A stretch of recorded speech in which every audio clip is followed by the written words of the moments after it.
नमस्कार प्रिय विद्यार्थियों, मैं देव सर आपका बहुत बहुत स्वागत करता हूं आपके अपने इस प्यारे यूट्यूब चैनल रैंक दिशा एकेडमी पर।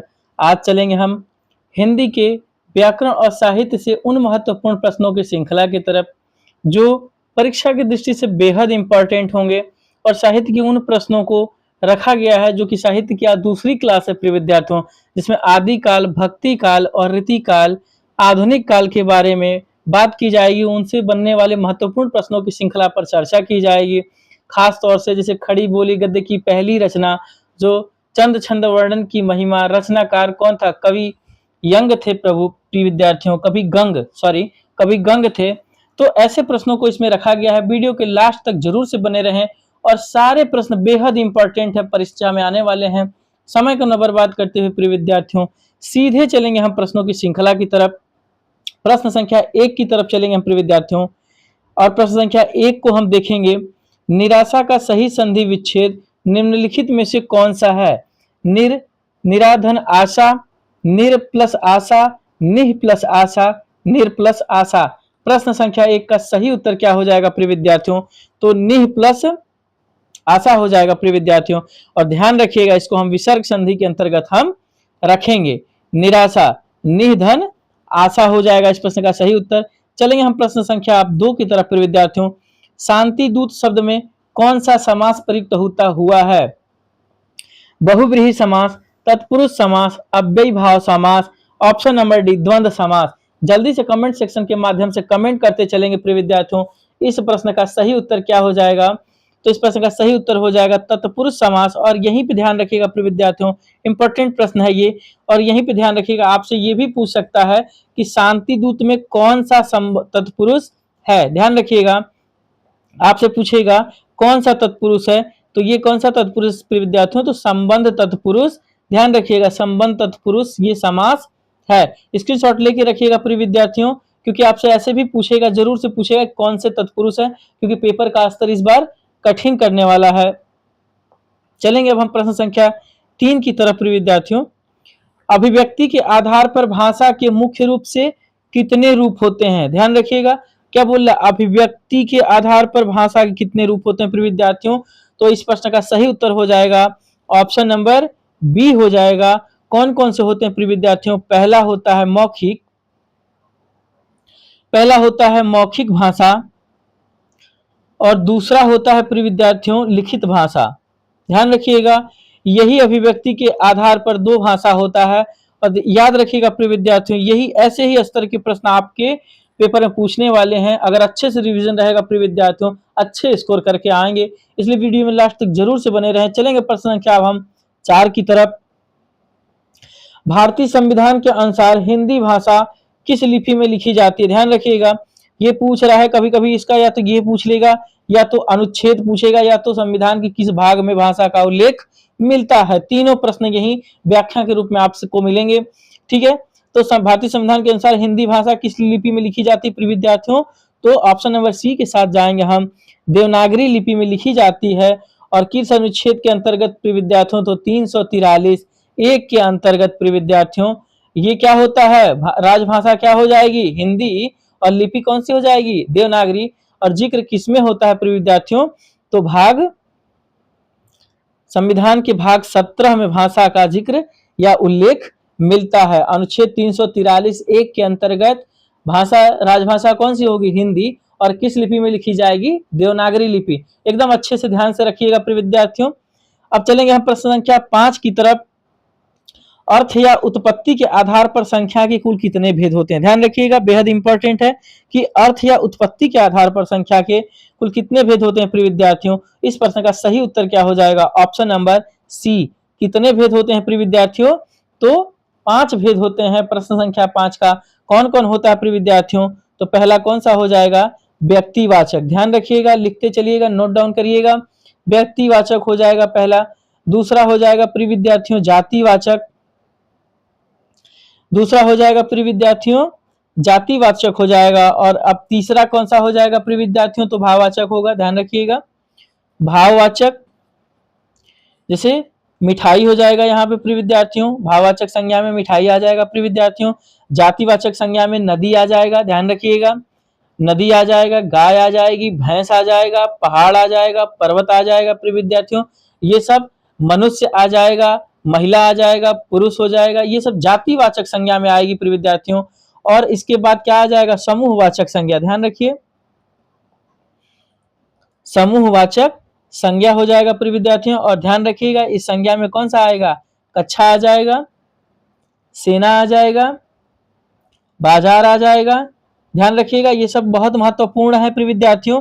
समूहवाचक संज्ञा से अधिकतर कक्षा, बाजार, सेना इत्यादि को ही बार बार पूछा जाता है। और उसके बाद लास्ट आ जाएगा आपका द्रव्यवाचक। ध्यान रखिएगा द्रव्यवाचक संज्ञा होता है। द्रव्यवाचक में आ जाएगा दूध हो जाएगा, दही हो जाएगा, तेल हो जाएगा, सोना हो जाएगा, चांदी हो जाएगा, पीतल हो जाएगा, तांबा हो जाएगा। ये सब किसमें हो जाएंगे प्रिय विद्यार्थियों, द्रव्यवाचक संज्ञा में हो जाएंगे। ध्यान रखिएगा यही 5 प्रकार आपसे पूछता है। ध्यान रखिएगा यही संज्ञा के 5 प्रकार अर्थ या उत्पत्ति के आधार पर होते हैं। चलेंगे अब हम प्रश्न संख्या 6 की तरफ प्रिय विद्यार्थियों।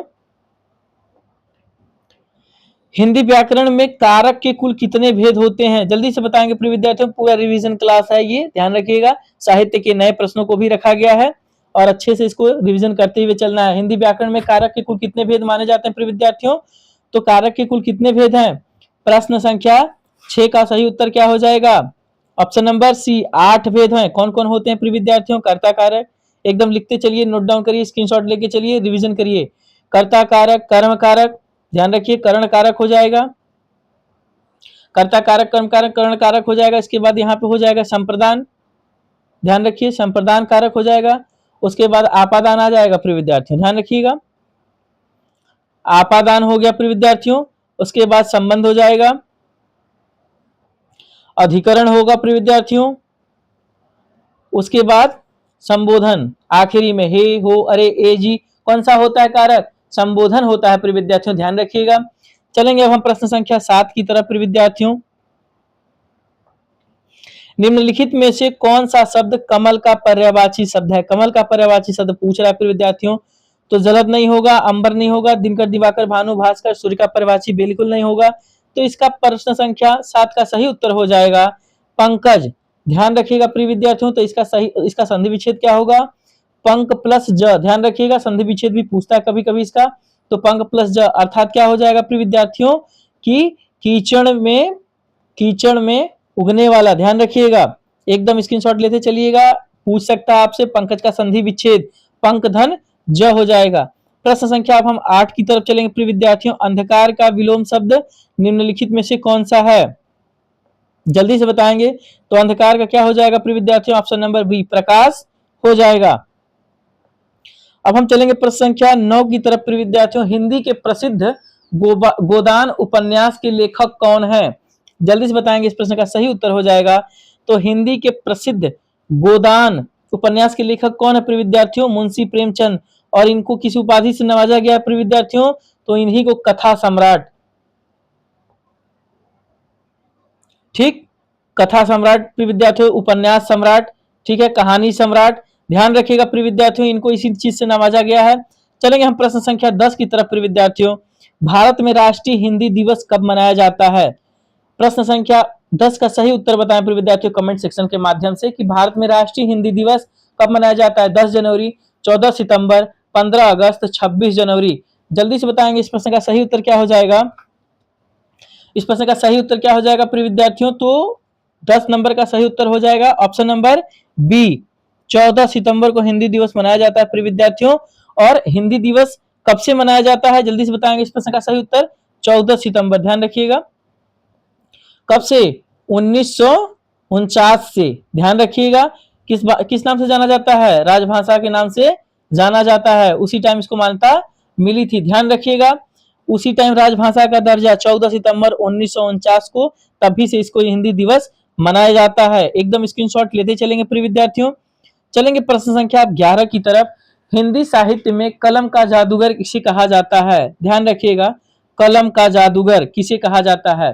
प्रश्न संख्या 11 का सही उत्तर क्या हो जाएगा, राम वृक्ष बेनीपुरी। ध्यान रखिएगा कलम का जादूगर अगर यही पूछेगा कि कलम का सिपाही, ध्यान रखिएगा ये भी पूछता है क्योंकि मुंशी प्रेमचंद को कहा जाता है। कलम का सिपाही किसको कहते हैं प्रिय विद्यार्थियों, तो मुंशी प्रेमचंद को कहते हैं। और कलम का जादूगर किसको कहते हैं? तो रामवृक्ष बेनीपुरी। स्क्रीनशॉट लेके चलिएगा, दोनों प्रश्नों में बहुत कंफ्यूजन रहता है और ये मोर टाइम पूछ चुका है अपने विद्यार्थियों। और इसको ध्यान दीजिएगा, कलम का सिपाही मुंशी प्रेमचंद के ऊपर किसने लिखा था? उन्हीं के जो पुत्र हैं, कौन? अमृत राय जी हैं, उन्होंने लिखा था। चलेंगे अब हम प्रश्न संख्या 11 की तरफ 12 की तरफ प्रिय विद्यार्थियों। प्रसिद्ध छायावादी महाकाव्य कामायनी के रचनाकार कौन है प्रिय विद्यार्थियों? जल्दी से बताएंगे। तो कामायनी किसने लिखा है? जयशंकर दास की कृति है, ध्यान रखिएगा। 12 नंबर प्रश्न का सही उत्तर हो जाएगा कामायनी जयशंकर प्रसाद जी की कृति है। चलेंगे अब हम प्रश्न संख्या 13 की तरफ प्रिय विद्यार्थियों। महाकवि चंद्र बरदाई द्वारा रचित पृथ्वीराज रासो किस काल की रचना है? आदिकाल, भक्तिकाल, रीतिकाल, आधुनिक काल। प्रश्न संख्या 13 का सही उत्तर बताएंगे प्रिय विद्यार्थियों। तो इस प्रश्न का सही उत्तर क्या हो जाएगा? जो पृथ्वीराज रासो है प्रिय विद्यार्थियों, ध्यान रखिएगा, ये कब की है? आदिकाल की रचना है। किस काल की रचना है? ये आदिकाल की रचना है। और आदिकाल को ही हम किस नाम से जानते हैं? वीर गाथा काल के नाम से हम जानते हैं। ध्यान रखिएगा, आदिकाल को हम क्या जानते हैं प्रिय विद्यार्थियों? वीर गाथा काल के नाम से हम इसको जानते हैं। ध्यान रखिएगा प्रिय विद्यार्थियों, बहुत इंपॉर्टेंट क्वेश्चन है, कई बार इसको पूछ चुका है अलग अलग प्रश्नों में, अलग अलग परीक्षाओं में। चलते हैं अब हम प्रश्न संख्या 14 की तरफ। मुख्य रूप से संधि कितने भेद होते हैं? ध्यान रखिएगा, आपसे संधि के जरूर से भेद पूछे जाएंगे। देखने में बेहद आसान प्रश्न लगता है लेकिन जल्दबाजी में गलत हो जाता है, इसलिए रिवीजन अच्छे से करके जाएंगे। तो संधि के कुल कितने भेद होते हैं प्रिय विद्यार्थियों? 3 भेद होते हैं। बताएं कौन कौन से? तो इसमें कौन होते हैं? स्वर संधि, व्यंजन संधि और विसर्ग संधि। ध्यान रखिएगा प्रिय विद्यार्थी, यही 3 संधियां होती हैं। अब चलेंगे हम प्रिय विद्यार्थियों प्रश्न संख्या 15 की तरफ। जो सब कुछ जानता हो वाक्यांश के लिए एक उपयुक्त शब्द क्या है? ध्यान रखिएगा, प्रश्न संख्या 15 का सही उत्तर क्या हो जाएगा? जो सब कुछ जानता है प्रिय विद्यार्थियों, वो क्या होगा? अल्पज्ञ? बिल्कुल नहीं, जो थोड़ा बहुत जानता है वो अल्पज्ञ हो जाएगा। विद्वान नहीं हो गया, अज्ञानी तो बिल्कुल नहीं होगा। तो जो सब कुछ जानता है प्रिय विद्यार्थियों, वो क्या हो जाएगा? सर्वज्ञ हो जाएगा। ध्यान रखिएगा प्रिय विद्यार्थियों, इस प्रश्न का सही उत्तर हो जाएगा ऑप्शन नंबर बी। चलेंगे हम प्रश्न संख्या 16 की तरफ। अनेकार्थी शब्द तरणी का पर्यायवाची शब्द क्या है? जल्दी से बताएंगे प्रिय विद्यार्थियों कमेंट सेक्शन के माध्यम से। इसको वेरी वेरी इंपॉर्टेंट लगाइएगा प्रिय विद्यार्थियों और स्क्रीनशॉट जरूर से लेके चलिएगा। हम आगे की क्लास में अभी अभी इसको बताएंगे कि इंपॉर्टेंट क्यों है प्रिय विद्यार्थियों, क्योंकि एक मात्रा की वजह से इसके अर्थ चेंज हो जाएंगे और आपका उत्तर ऑप्शन गलत हो जाएगा प्रिय विद्यार्थियों। तो प्रश्न संख्या 16 का सही उत्तर हो जाएगा ऑप्शन नंबर सी। तरणी का सही उत्तर क्या होता है प्रिय विद्यार्थियों? तो सी हो जाएगा। यहीं पे अब इसकी व्याख्या को हम देखेंगे अच्छे से। ध्यान रखिएगा, ये तरणी, तरणी मतलब क्या हो जाएगा प्रिय विद्यार्थियों? ना होगा। ध्यान रखिएगा, एकदम मात्रा का हेर फेर है। अब देखिए तरणी, ठीक, ये क्या हो जाएगा? सूर्य हो जाएगा। स्क्रीनशॉट लेके रखिएगा प्रिय विद्यार्थियों, जरूर से पूछेगा इसको। और ध्यान रखिएगा यहाँ तरुणी, यहाँ तरुणी हो जाएगा प्रिय विद्यार्थियों, तो ये क्या हो जाएगा? युवती होता है। ध्यान रखिएगा, स्क्रीनशॉट इसका लेके रख लीजिए प्रिय विद्यार्थियों। बेहद महत्वपूर्ण प्रश्न है प्रिय विद्यार्थियों, कितनी बार ये पेपर में आ चुका है और बच्चों को इससे समस्या हो चुकी है, क्योंकि एक मात्रा ऊपर नीचे करता है प्रिय विद्यार्थियों और प्रश्न आता हुआ हमसे क्या हो जाता है? गलत हो जाता है प्रिय विद्यार्थियों। चलेंगे हम प्रश्न संख्या 17 की तरफ। अब चतुर्भुज शब्द में कौन सा समास प्रयुक्त होता है? जल्दी से बताएंगे इस प्रश्न का सही उत्तर कि चतुर्भुज शब्द में कौन सा समास प्रयुक्त होता है? अव्ययीभाव समास, द्वंद्व समास, तत्पुरुष समास, बहुव्रीहि समास। चतुर्भुज की बात कर रहा है प्रिय विद्यार्थियों, तो जिसके पास 4 भुजाएं हों, अर्थात किनकी बात कर रहा है प्रिय विद्यार्थियों? तो भगवान विष्णु जी की बात कर रहा है, विष्णु जी की बात कर रहे हैं। तो बहुव्रीहि समास इसमें होगा, क्योंकि प्रथम पद या अन्य पद प्रधान न होकर जब कोई अन्य पद प्रधान होता है प्रिय विद्यार्थियों, तो यहाँ पे कौन सा समास? बहुव्रीहि समास लग जाता है। चलेंगे अब हम प्रश्न संख्या 18 की तरफ प्रिय विद्यार्थियों। आंखों का तारा होना अर्थात बहुत प्यारा होना प्रिय विद्यार्थियों, इस प्रश्न का सही उत्तर क्या हो जाएगा? ऑप्शन नंबर हम ए के साथ चले जाएंगे प्रिय विद्यार्थियों। और यहीं पे एक क्वेश्चन और बताएंगे प्रिय विद्यार्थियों कि राजपुत्र में कौन सा समास है? जल्दी से बताएंगे, बेहद इंपॉर्टेंट है, कई बार इसको पूछा है प्रिय विद्यार्थियों कि पुरुष में कौन सा समास है। और ध्यान रखिएगा प्रिय विद्यार्थियों, ये तत्पुरुष समास है, लेकिन कौन सा तत्पुरुष है ये बताना है आपको। इसलिए ये इंपॉर्टेंट है क्योंकि आपसे यही पूछेगा कि इसमें कौन सा तत्पुरुष समास लगेगा। तो राजपुरुष में क्या हो जाएगा, राजा का पुत्र। इसका संधि विच्छेद जब हम करेंगे प्रिय विद्यार्थियों, समास विग्रह करेंगे, तो राजा का पुत्र होगा, और राजा का पुत्र का की के लगा है प्रिय विद्यार्थियों, तो इसमें कौन सा समास हो जाएगा, तो इसमें कौन सा समास हो जाएगा, संबंध तत्पुरुष होगा। ध्यान रखिएगा प्रिय विद्यार्थियों, एकदम तोड़ के अच्छे से समझते हुए चलना है कि इसमें राजपुत्र में राजा का पुत्र होगा, का की के लगा है, संबंध दर्शा रहा है प्रिय विद्यार्थियों, तो संबंध तत्पुरुष समास इसमें हो जाएगा। यहीं पे एक प्रश्न हम और देखेंगे प्रिय विद्यार्थियों कि देव कन्या, ये भी कई बार पूछा है प्रिय विद्यार्थियों, इसके भी आने की संभावना ये सब ज्यादा है। देव कन्या में कौन सा तत्पुरुष है प्रिय विद्यार्थियों, तो इसमें भी कौन सा, संबंध तत्पुरुष है, क्योंकि देव की कन्या की बात कर रहा है, का की के लग रहा है और संबंधों का जुड़ाव हो रहा है प्रिय विद्यार्थियों, तो यहाँ पे कौन सा तत्पुरुष हो जाएगा, संबंध तत्पुरुष हो जाएगा। ध्यान रखिएगा प्रिय विद्यार्थियों, इस प्रश्न का सही उत्तर क्या हो जाएगा, संबंध तत्पुरुष समास हो जाएगा। चलेंगे अब हम प्रश्न संख्या 19 की तरफ। मानक हिंदी वर्णमाला में कुल कितनों स्वरों की संख्या मानी गई है। ध्यान रखिएगा, मानक हिंदी वर्णमाला में पूछ रहा है, तो इस प्रश्न का सही उत्तर हो जाएगा प्रिय विद्यार्थियों, ऑप्शन नंबर हम बी के साथ जाएंगे। 11 मानक वर्णों को कुल स्वरों की संख्या मानी गई है, और अंक, अंग और अह को क्या माना गया है प्रिय विद्यार्थियों, अयोगवाह माना गया है। ध्यान रखिएगा, अयोगवाह माना गया है। स्क्रीनशॉट लेके चलेंगे प्रिय विद्यार्थियों, और अब से जो भी रात को 8 बजे क्लासेस आती हैं प्रिय विद्यार्थियों, 2 से 3 बार जरूर देखें और वीडियो में लास्ट तक बने रहें। चैनल को जरूर से सब्सक्राइब करके बेल आइकन को प्रेस करके रख लें, जिससे कि प्रत्येक दिन की रात को 8 बजे वाली क्लासेस मिलती रहे आपको। चलते हैं प्रश्न संख्या आप हम 20 की तरफ प्रिय विद्यार्थियों। निर्गुण मत के प्रतिनिधि कवि कबीरदास की रचनाओं की भाषा कौन है, कौन सी थी। ध्यान रखिएगा प्रिय विद्यार्थियों, पहले तो यही एक क्वेश्चन ध्यान रखिएगा कि कबीरदास जी किस विचारधारा के कवि हैं, तो ये निर्गुण शाखा या निर्गुण मत के ये कवि हैं। ध्यान रखिएगा यहीं से, और इनकी जो बोली थी, प्रश्न संख्या 20 का सही उत्तर जल्दी से बताएंगे प्रिय विद्यार्थियों कि इनकी जो बोली थी प्रिय विद्यार्थियों वो कैसी थी, सधुक्कड़ी या पंचमेल खिचड़ी। ध्यान रखिएगा, सधुक्कड़ी या पंचमेल खिचड़ी। और ये पूछता है प्रिय विद्यार्थियों की सधुक्कड़ी किसने कहा था, तो रामचंद्र शुक्ल ने कहा था। ध्यान रखिएगा, रामचंद्र शुक्ल ने। ध्यान रखिएगा क्या कहा था कि कबीरदास की भाषा कैसी है, सधुक्कड़ी भाषा है। स्क्रीनशॉट लेके रखिएगा, एकदम रट के रहिएगा प्रिय विद्यार्थियों। हिंदी ऐसा सब्जेक्ट है कि आप अगर अभ्यास करते चले गए तो आपको 30 में से 28, 25, 27 नंबर आराम से मिल जाते हैं। इसलिए आप रिवीजन जरूर से करते रहें। कमेंट सेक्शन के माध्यम से लास्ट में जरूर बताएं प्रिय विद्यार्थियों कि हमारे इतने प्रश्न सही हुए और ये टॉपिक में ज्यादा गलतियां हो रही हैं। अगले दिन आपको रात को 8 बजे उस टॉपिक से जरूर से वीडियो कराई जाएंगी प्रिय विद्यार्थियों। चलेंगे हम प्रश्न संख्या 21 की तरफ। अब राष्ट्र कवि मैथिली शरण गुप्त द्वारा रचित यशोधरा किस विधा की रचना है। जल्दी से बताएंगे प्रश्न संख्या 21 का सही उत्तर क्या हो जाएगा। यशोधरा जो रचना है किस विधा की रचना है, तो ध्यान रखिएगा प्रिय विद्यार्थियों, बेहद इंपॉर्टेंट क्वेश्चन है क्योंकि ये चंपू काव्य गद्य मिश्रित पद्धति है प्रिय विद्यार्थियों, तो इसलिए इस प्रश्न को जरूर से पूछा है। टीजीटी में तो कई बार पूछा है प्रिय विद्यार्थियों। अगर इस बार आपका स्तर ऊंचा करता है तो यूपी टेट में जरूर ये प्रश्न देखने को मिलेगा, नहीं तो सुपर टेट में तो प्रिय विद्यार्थियों इसी स्तर के क्वेश्चन ही आपको देखने को मिलते रहते हैं। चलेंगे अब हम प्रश्न संख्या 22 की तरफ प्रिय विद्यार्थियों। सूर्योदय शब्द का सही संधि विच्छेद क्या है।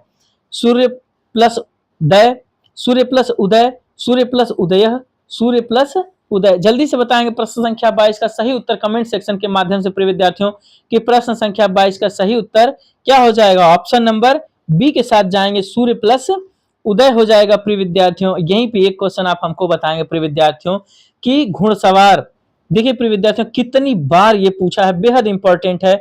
घुड़सवार, घुड़सवार, इस प्रश्न का सही उत्तर बताएं प्रिय विद्यार्थियों कि ये कौन सा तत्पुरुष है, और यही बता दें प्रिय विद्यार्थियों कि ये कौन सा तत्पुरुष नहीं प्रिय विद्यार्थियों, कौन सा, पहले समास बता दें कौन सा समास है प्रिय विद्यार्थियों, उसके बाद कौन सा तत्पुरुष है, क्योंकि हमने बता दिया है कि तत्पुरुष है प्रिय विद्यार्थियों, तो आपको तो ये समझ में आ गया कि तत्पुरुष है। फिर भी बता दें प्रिय विद्यार्थियों कि ये कौन सा तत्पुरुष है। इसीलिए कहते हैं प्रिय विद्यार्थियों की वीडियो में लास्ट तक बने रहिए, क्योंकि जो व्याख्या के प्रश्न होते हैं ये बेहद इंपॉर्टेंट होते हैं।